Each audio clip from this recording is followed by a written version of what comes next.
దృష్టిలో పెట్టినటువంటి చాలా జీల్లో బేసిక్ యూ కెన్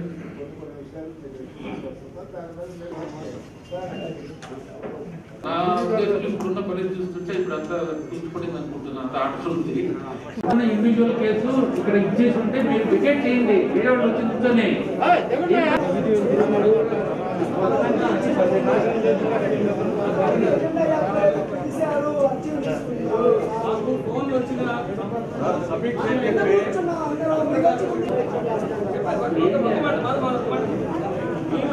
సమీక్ష సమావేశం ఇచ్చింది. మళ్ళా 3 రోజులు పెట్టండి.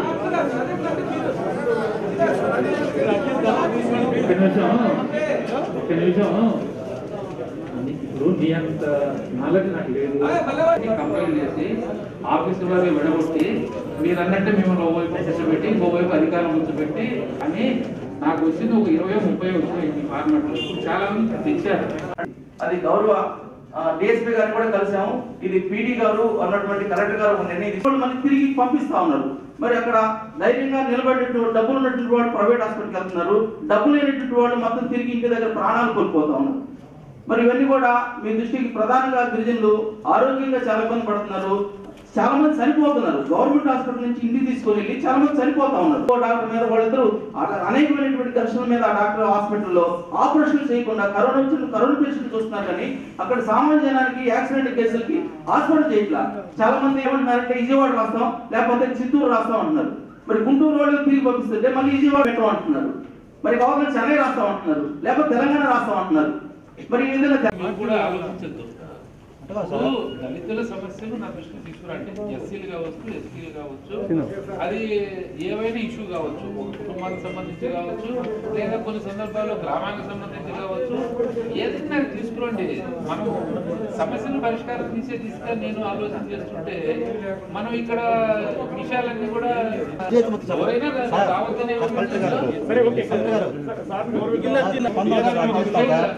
స్పందన ఇంకా అఫీషియల్ గా మేము పెట్టట్లే. గవర్నమెంట్ నుంచి మన స్పందన ఎక్కడా కూడా ఏ జిల్లాలో కూడా స్పందన లేదు. కరోనా వల్ల ఇప్పుడు మామూలుగా అయితే మనకు ఏప్రిల్ 14 కానీ 5 కానీ ఆ టైంలో కొంత మనకు చాలా మంది అంతా ఒక దగ్గర చేసి చాలా విషయాలు ప్రస్తావన జరగాల్సిన విషయాలు జరగలేదు. తర్వాత మధ్యలో కోవిడ్ మీద వచ్చి యంత్రాంగం అంతా ఫోకస్ డైవర్ట్ అయ్యింది. సరే ఏమైనా ఇష్యూస్ ఉన్నాయేమో, పాపం చాలా మంది ఏమైనా రీచ్ కాలేదేమో డిస్ట్రిక్ట్ అడ్మినిస్ట్రేషన్ ఈ సందర్భంలో అని ఏదో కొన్ని విషయాల పట్ల నా దృష్టికి వచ్చినాయి. సో దాన్ని కాంటాక్ట్ లో పెట్టుకొని నేను ఒకసారి ఢిల్లీ సోషల్ వెల్ఫేర్ని పిలిచి, బాబు మన లిస్ట్ ప్రకారం ఎవరైనా వ్యక్తులు కావచ్చు లేకపోతే మనండి ఇష్యూస్, అందువల్ల నేను ప్రభావం ఇచ్చిన. దానివల్ల ఏమవుతుందంటే మనకు ఆ ఇష్యూ అనేది నా దృష్టికి రావాలి. ఇష్యూ నా దృష్టికి తీసుకొచ్చే విషయాన్ని దీన్ని పరిమితం చేయండి. ఇంకా అంతే తప్ప ఇక్కడికి మీరు వేరే పొలిటికల్ లైన్ లో లేదా వేరే మాట్లాడుకోవద్దు. సార్ మా ఆమ్లెట్ రిక్వెస్ట్, ఇది సమీక్ష అర్జీ సార్ చెప్పండి సార్. సమీక్ష అర్జీలా ఒక రిక్వెస్ట్ సార్, సమీక్ష అర్జీలా ముందు ఫస్ట్ ఆఫ్ ఆల్ మనకు నేను సమీక్ష చేయాలంటే ముందు అర్జీలన్నీ నాకు రావాలి. అవన్నీ సార్టింగ్ అవ్వాలి. వచ్చిన కాడ చేశాను, ఒక 46 ఎన్నో వచ్చినాయి. ఆ 46 స్టార్టింగ్ చేశారు. దాని వరకు నాకు క్లారిటీ ఉంది. సో ఇప్పుడు కూడా మీరు అందరూ అన్ని ఇవ్వండి. ఇచ్చిన తర్వాత నేను ఒక నిర్దిష్ట గడువులో మళ్ళా చేస్తే పీరియాడికల్ గా అప్పుడప్పుడు ఇట్లా కలుస్తాం సార్. సమీక్ష వింటాం సార్. మేము సమీక్ష కాకపోతే మేము అర్జీ వెళ్ళిపోతాం సార్. ఓకే, ప్రస్తుతానికి నాకు విషయాలన్నీ టాబ్లెట్ అయింది. కానీ మీరు దాని మీద అంటే వాస్తవానికి అయితే అధికారులు కూడా రమ్మన్నారు. ఇక్కడే వచ్చినటువంటి అర్జీలన్నింటినీ కూడా స్పాట్ లోనే సంబంధిత వాళ్ళకి పిలిచి నాకు మీకు ఏదన్నా చెప్పాల్సి ఉంటే వింటాను. అధికారులు కూడా ఉంటారు. మరి ఇంత కూర్చొని చేయలేం కదా. సమీక్ష కావాలంటే ఎంతమంది అంటే ఈరోజు ఎక్కువ ఉన్నారు కదా. ఈ సమస్యలన్నీ కూర్చున్న తర్వాత మళ్ళీ పిలుస్తా, అప్పుడు నేను సమీక్ష చేయడానికి మంది వస్తారేమో. అడ్వాన్స్ గా ఇవ్వమని చెప్పాను. నేను వాస్తవంగా ఇక్కడికి వచ్చి మీరు ఇక్కడ మాట్లాడడం మొదలు పెడితే మీరు చెప్పినట్టే భేదాభిప్రాయాలు వచ్చి ఒకరు ఏదో మాట్లాడతారు, దాంట్లో కాస్ట్ అయ్యి ఇబ్బంది అవుతుంది. అందుగురించే మీరు కనుక నాకు ఆల్రెడీ ఇచ్చినట్టే కానీ నేను ఇచ్చిన ఫార్మేట్ ఏముందో ఫార్మేట్లో మీరు ఏ ఆర్గనైజేషన్ అయినా ఏ వ్యక్తి అయినా సరే దళితుల కోసం కష్టపడేవాళ్ళు పనిచేసేవాళ్ళు ఏమైనా ఇష్యూస్ ఉంటే ఏమని చెప్పి నేను అడ్వాన్స్ గానే చెప్పాను.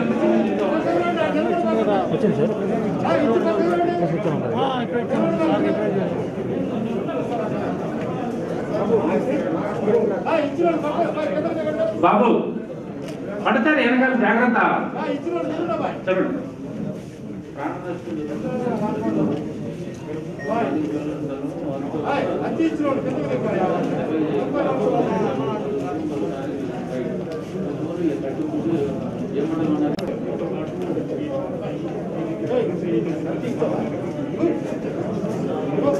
ఇవన్నీ ఇన్ఫార్మల్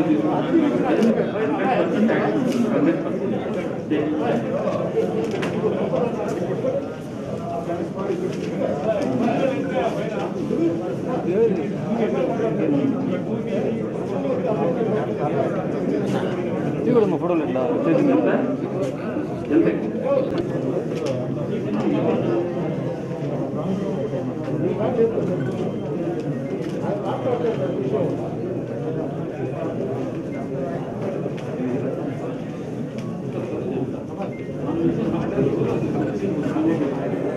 మరి అది వాస్తవం అయితే అది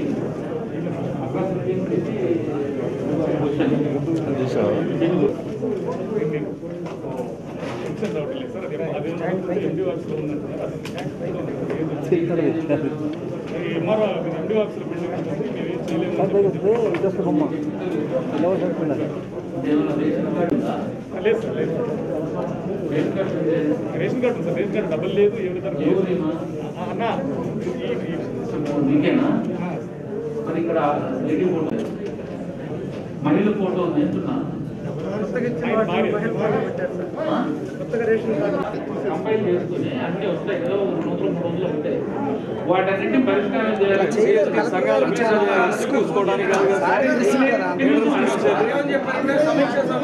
నేను మీకు ఆర్గ్యూ చేయలేదు, ఓపిక కూడా లేదు. ఇప్పుడు ఇంతమందికి తీసుకొచ్చారు కదా, మీకు తెలియలేదని నేను ఏం తెలిసింది కదా.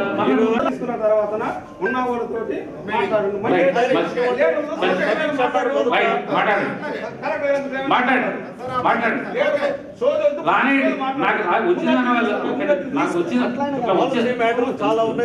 నా దృష్టికి వచ్చిన తర్వాత కంపైల్ చేసి ఆ విషయాన్ని మనం అధికారులతో ఏ స్టేజ్ లో ఉన్నా ఏంటి మాట్లాడదామనే ఉద్దేశంతోనే వాస్తవంగా మీటింగ్ పెట్టింది. కానీ ఒకసారిగా వాళ్ళంతా చూసిన తర్వాత చాలా మంది వచ్చారు. తర్వాత దీంట్లో ఎవరు ఉన్నారో కూడా నాకు నిజంగానే తెలియదు. వీళ్ళలో ఎంతమంది మరి ఆర్గనైజేషన్ తరఫున వచ్చారా, కొన్ని పొలిటికల్ యాంగిల్లో వచ్చారా, వ్యక్తిగతంగా ఎవరైనా పనిచేస్తూ సంఘాల మన జాతి కోసం పనిచేసే వాళ్ళు ఉన్నారా ఏంటి అనేది అవన్నీ చాలా మంది ఉన్నారు. అయినా అందువల్ల నాకు ఏమనిపించిందంటే ఇలా అన్ని మాట్లాడుకోవడం వల్ల నాకు ఒక అవగాహన వచ్చేస్తుంటుంది ఏమేమి ఇష్యూస్ అన్నీ ఉన్నాయి జిల్లాకు సంబంధించి. తర్వాత ఎవరైనా మాట్లాడతానంటే ఇవన్నీ నాకు దృష్టికి వచ్చిన తర్వాత మళ్ళా మేము కూర్చోండి, ఎవరైనా మేము మాట్లాడుతుంటారు, కొన్ని అభిప్రాయాలు మేము చెప్పదలుచుకున్నాము. ఈ జిల్లాలో దళితులకు సంబంధించి కొన్ని సమస్యలు ఉన్నాయి, వాటిని పరిష్కారం చేయడానికి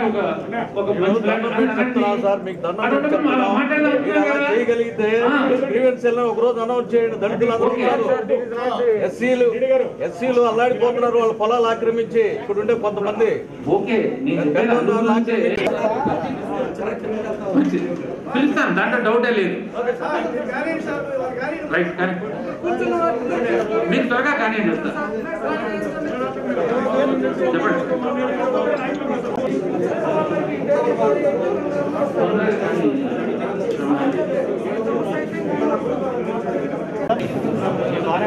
మాకేంటంటే బాగా మాట్లాడే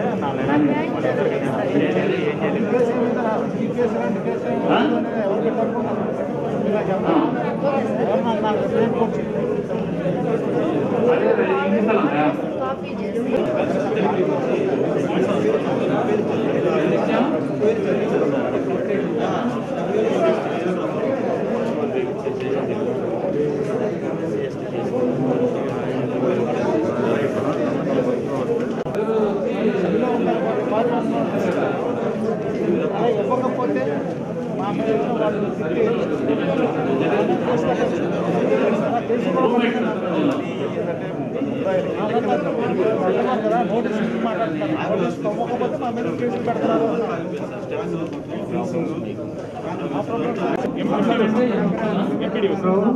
మీరందరూ సీట్లు ఉన్నాయి, ఆ సీట్లు కూర్చోండి.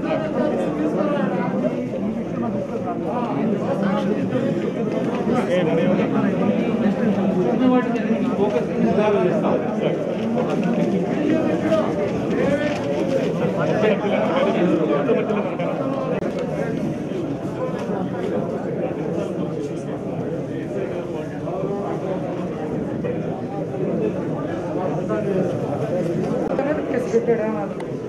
యానాది ఇచ్చినటువంటి కేసు ఎస్ఐగా తీసుకోవాలి వాళ్ళు చాలా ఇబ్బంది పడుతున్నారు.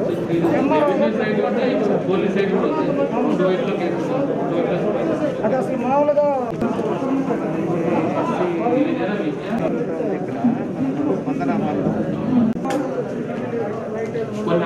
ఓపెన్ చేస్తాం.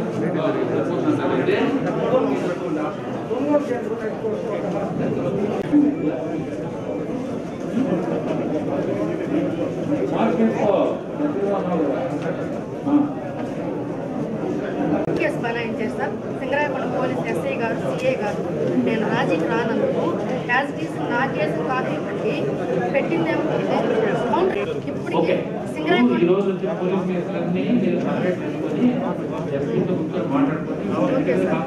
ఇప్పటికి మా ముగ్గురు మీద మహిళల మీద మా ఎస్టీ కాలం మేము పొలదోషానికి గురవుతున్నాం సార్. అక్కడ నా కేసు చాలా మంది నీరు కార్చాలని కూడా చూస్తున్నాం.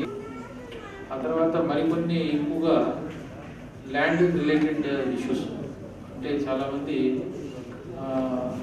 వాళ్ళకి సంబంధించిన ల్యాండ్లో ఆక్యుపేషన్ ఉండడం, దాంట్లోకి వేరే వాళ్ళు వచ్చి ఇంటర్ఫియర్ అవ్వడం, లేకపోతే వీళ్ళ ఆక్యుపేషన్ లేకపోయినా ఆక్యుపేషన్ చేసుకుందామని వెళితే హక్కు ఉన్నప్పటికీ దానికి ఇంటర్ఫియరెన్స్ అవ్వడం, అట్లాంటివి ఒక ల్యాండ్తో సంబంధం ఉన్నవి కొన్ని ఉన్నాయి. ఆ తర్వాత కొన్ని అట్రాసిటీ ఇష్యూస్ ఉన్నాయి. దీంట్లో మాకు తెలిసినంత వరకు వచ్చినప్పటి నుంచి కలెక్టరేట్లో రిలీఫ్ ఆస్పెక్ట్లో అన్నీ ఎక్స్పెడిషియస్గా పెట్టండి అని చెప్పి ఫాలోఅప్ చేసి క్లియర్ చేస్తున్నాం. మరి ఎక్కడో మరి ఏ కారణం చేసినా ఇప్పుడు మీరు ఇచ్చిన కొన్ని వాటిల్లో వాళ్ళకు రిలీఫ్ ఇంకా చేరలేదన్నట్టు కొన్ని వచ్చినాయి. అవి కలెక్టరేట్ లెవెలే కాబట్టి అది ఫాస్ట్గానే అవుతుంది. మరికొన్నిట్లోనేమో ఈ అట్రాసిటీ యాంగిల్లో పోలీస్ సైడ్ నుంచి అరెస్ట్ చేయకపోవడం, అరెస్ట్ అయిన తర్వాత ఫర్దర్ ఇన్వెస్టిగేషన్ కన్క్లూడ్ అవ్వకపోవడం, లేదా ఛార్జ్ షీట్ ఫైల్ చేయకపోవడం. సో ఏదైతే the very purpose of the atrocity act దానికి సంబంధించి కొంత పోలీస్ యాంగిల్లో ఎక్స్పెడిషియస్ యాక్షన్స్ ఉన్నటువంటి ఇష్యూస్ కూడా కొన్ని వచ్చినాయి. తర్వాత మరికొన్ని వెల్ఫేర్ యాంగిల్లో అంటే ఏదైనా గవర్నమెంట్ స్కీమ్కి సంబంధించి ఏదో కారణం చేత వాళ్ళకి అది వస్తువు ఆగిపోవడము, లేకపోతే ఎలిజిబిలిటీ ఏదో టెక్నికల్ రీజన్ వల్ల వాళ్ళకి బెనిఫిట్ రాకపోవడం ఉంది. అవన్నీ కూడా రిజాల్వ్ చేసుకోవద్దవే. అది కాకపోతే మరి ఎందుకనో అవి కూడా కొన్ని వచ్చాయి అన్నమాట. సో ఓవరాల్గా నాకు తెలిసి ఇవి. తర్వాత ఈరోజు అనుకున్నది వాస్తవంగా నేను అనుకున్నది ఏంటంటే ఎవరైతే మరి సంఘాలన్నీ ఉన్నాయో ఎస్సీ ఎస్టీ కమ్యూనిటీస్కు పనిచేసేటువంటి సంఘాలు వాళ్ళందరికీ ఒక ప్రొఫార్మా ఇచ్చి ఇష్యూస్ అన్నీ కూడా అడ్వాన్స్గా అంటే వాస్తవంగా నేను ఫ్రైడేకి ఇచ్చామన్నా ఇచ్చేస్తే అవన్నీ కూడా టాబ్లెట్ వేసుకొని సంబంధిత అధికారులు ఎవరు అంటే పోలీస్ సంబంధించి ఎన్ని ఉన్నాయి, ఆర్టీఓస్ ఆబ్వియస్లీ ఆర్టీఓస్ కూడా వస్తే ఇంకా వాళ్ళ డివిజన్లో వాళ్ళకి ఐడియా ఉంటుంది. అట్లాగే కొన్ని సోషల్ వెల్ఫేర్ డైరెక్ట్గా చేయాల్సినట్టు ఉంటాయి. మరి కొన్ని ఇష్యూస్ ఏదో వెల్ఫేర్ రెసిడెన్షియల్ స్కూల్కి సంబంధించి చెప్పారు అట్లా. సో అట్లా మన దగ్గర డేటా రెడీగా ఉంటే కనుక అప్పుడు మనం ఆఫీసర్స్ కూర్చోబెట్టి ఈ ఇష్యూస్ మీద మనం ఒకసారి స్టేటస్ అంతా ఎక్కడ ఉంది ఏంటి అని ఇప్పటికీ తెలుసుకుంటే కొద్దిగా బాగుంటుంది అనిపించింది. సో ఇక్కడికి అలా అనుకొని ఇక్కడికి వచ్చిన తర్వాత చూస్తే చాలామంది అంతా కూడా ఆర్గనైజేషన్ నుంచే కాకుండా ఇంకా కొంతమంది ఆర్గనైజేషన్స్ ఎవరైతే అప్లికెంట్స్ ఉన్నారో వాళ్ళు కూడా డైరెక్ట్గా వచ్చేయడం వల్ల సో అవన్నీ ఒకసారి తీసుకుంటే నాకు ఒక ఐడియా వస్తుందని చెప్పి ముందు ఇవన్నీ తీసుకోవడం కూడా జరిగింది. మరి ఈ రకంగా అప్పుడప్పుడు పీరియాడికల్గా అవుట్ పెట్టి ఇట్లాంటి ఇష్యూస్ అన్నీ కూడా ఎందుకంటే చాలామంది బహుశా యంత్రాంగం దృష్టికి సమస్య రాకుండా కూడా ఉండే పరిస్థితులు కూడా కొన్ని సందర్భాలు ఉంటాయి. సో మీరు మధ్యలో మరి వారధిగా వ్యవహరించి ఇష్యూస్ ఇట్లా తీసుకొస్తే బాగుంటుందని కూడా నా ఉద్దేశం. సో ఇప్పుడు ఏవైతే ఇష్యూస్ అని నాకు వచ్చాయో ఇది ఇదివరకే కూడా ఇచ్చారు, అవన్నీ కూడా టాబ్లెట్ చేసుకుని వీటన్నిటిని ఇవన్నీ ఇప్పుడు ఒక లెక్కలేకి వచ్చాయి. సో వీటి మీద మీ సమస్యలో నేను తీసుకున్నాను కాబట్టి వీటిని పరిష్కారం చేసేదానికి ఇప్పుడు ఫోకస్గా ఇంకా బయట మన దృష్టికి రాకుండా కూడా ఉండొచ్చు, మీ దృష్టికి కూడా రాకుండానో లేదా ఇంకా చాలా కూడా ఉంటాయి రొటీన్గా. సరే అవి ఎట్లా ఆ కోర్స్ ఆఫ్ యాక్షన్ నడుస్తూనే ఉంటుంది. ఇది మనం ప్రత్యేకంగా నేను కూర్చొని ఇవన్నీ తీసుకున్నాం కాబట్టి వీటన్నిటిని కూడా డిపార్ట్మెంట్ వారిగా స్టార్టింగ్ చేసి ఇవన్నీ కూడా రిజాల్వ్ అయ్యే విధంగా చర్యలు అయితే ఫోకస్డ్గా ఉంటాయి, ఎక్స్పెక్టేషన్స్తో ఉంటాయని కూడా మేము తెలియజేస్తున్నాం. సో ఈ దిశగా వచ్చినటువంటి పెద్దలు ఎవరైనా సరే ఇంకా మీ అభిప్రాయాలు, సూచనలు, సలహాలు ఏమన్నా చెప్తే యువర్ వెల్కమ్. నేను గిరిజన ప్రజా పోరాట సమితి రాష్ట్ర అధ్యక్షుని, SC ST vigilance and monitoring X committee నెంబర్ని. అయితే ఈరోజు జిల్లాలో ఉన్నటువంటి ఎస్సీ ఎస్టీ సమస్యల మీద అనేక మంది చాలా గౌరవ కలెక్టర్ గారు ఇవ్వడం, ఆ సమస్యలు పరిష్కారం కావాలని చెప్పేసి కూడా మనస్ఫూర్తిగా మేమందరం కూడా కోరుకుంటా ఉన్నాం. ఆపరేషన్ చేయించడానికి చాలా మంది ఇంకా ఇబ్బంది పడుతున్నారు కాబట్టి కరోనా జరిగినప్పుడు కూడా ఇప్పుడు కూడా ఒక్క ఆపరేషన్ చేయాలి. యాక్సిడెంట్ సంబంధించిన రకరకాల ఆపరేషన్ కేసులకు సంబంధించి ఒక్క ఆపరేషన్ కూడా గవర్నమెంట్ రిమ్స్ హాస్పిటల్ చేయలేదు. కాబట్టి మొదటి ఆపరేషన్ సరే ఈ ఆపరేషన్ చేయించాలని చెప్పేసి కూడా గౌరవ కలెక్టర్ గారిని కోరుతా ఉన్నాం. నేను వేరే అప్లికేషన్స్ లో కూడా మీకు చెప్తున్నాను, ప్రస్తుతం ఉన్న వ్యవస్థలో ఎవరు రైస్ కార్డ్ అప్లై చేసుకున్నా, ఎవరు పెన్షన్ అప్లై చేసుకున్నా, ఎవరు ఆరోగ్యశ్రీ కార్డు అప్లై చేసుకున్నా వెంటనే ఇచ్చే వెసులుబాటు అయితే ఉంది సచివాలయాలు. సో ఇక్కడ నాకు అర్థమవుతుంది ఏంటంటే రీచ్ అంటే గ్రామ సచివాలయానికి కూడా అర్హత ఉంది, రీచ్ అనేది లేదు. ఎస్సీ ఎస్టీ కొన్ని ఫ్యామిలీస్ లో కొంతమందికి అందాయి, కొంతమంది అందరూ ఇంకా ఉన్నారు మరి. సో అది మనం వాళ్ళు రీచ్ చేయగలిగితే చాలు ఇంకా. బట్ సరే మేము దీని మీద ఒకసారి ఫోకస్ పెడతాం. ఎందుకైనా మంచిది, ఎందుకంటే ఇప్పుడు ప్రభుత్వం కూడా 4 అంశాల మీద గవర్నమెంట్ సర్వీసెస్ లో ప్రాధాన్యత క్రమంలో వాటిని చూస్తాం. చాలా సర్వీసులు సెక్రటరీ ద్వారా ప్రజలకు అందాలు చూసినా అన్ని ఎనేబుల్ అవ్వలేక దాంట్లో rice card, pension, Aarogyasri, out side ఈ 4 అయితే 100% ఇప్పుడు అప్లై చేసుకున్న వాళ్ళకి అందరికీ ఇవ్వడం జరుగుతుంది. సో నాకు అంటే నా యొక్క వినపం మీ అందరికీ ఏంటంటే ఈ గ్రాస్ రూట్ లెవెల్లో ఫస్ట్ ఆఫ్ ఆల్ ఈ విలేజ్ వార్డ్ సెక్రటేరియట్ లో దరఖాస్తు రికార్డ్ అయితే రిజిస్టర్ అయితే ఆ తర్వాత అది అప్పుడు మన కోడ్లోకి వస్తుంది, దాని మీద కంపల్సరీగా చర్య తీసుకుంటాం. సో ఇప్పుడు ఆరోగ్యశ్రీ కార్డు ఉంటే ఒకవేళ మనకు జనరల్ హాస్పిటల్ మీద సరైన నమ్మకం కుదరలేదు ట్రీట్మెంట్ లో, మన ప్రైవేట్ హాస్పిటల్ కూడా వెళ్ళొచ్చు. ఆరోగ్యశ్రీ కార్డు దాంట్లో కవరేజ్ ఉంటే అంటే ఆరోగ్యశ్రీ కార్డు ఉంటేనే ప్రైవేట్ హాస్పిటల్. అదే నేను అనేది. ఇప్పుడు మాకున్న స్టాటిస్టిక్స్ ప్రకారం చూస్తే నంబర్ అంతా బాగానే ఉంది. బట్ నాకు తెలిసినంత వరకు ఇంకా గ్రామాల్లో ఈ రీచ్ కానటువంటి ఫ్యామిలీస్ ఉంటాయి రకరకాల కారణాల చేత. ఇంకా ముఖ్యంగా ఎస్టీలో బీసీఏలో నాకు తెలిసి బీసీ బీ కానీ టీ కానీ చాలా వరకు వాళ్ళకి అవేర్నెస్ ఎక్కువ ఉంటుంది.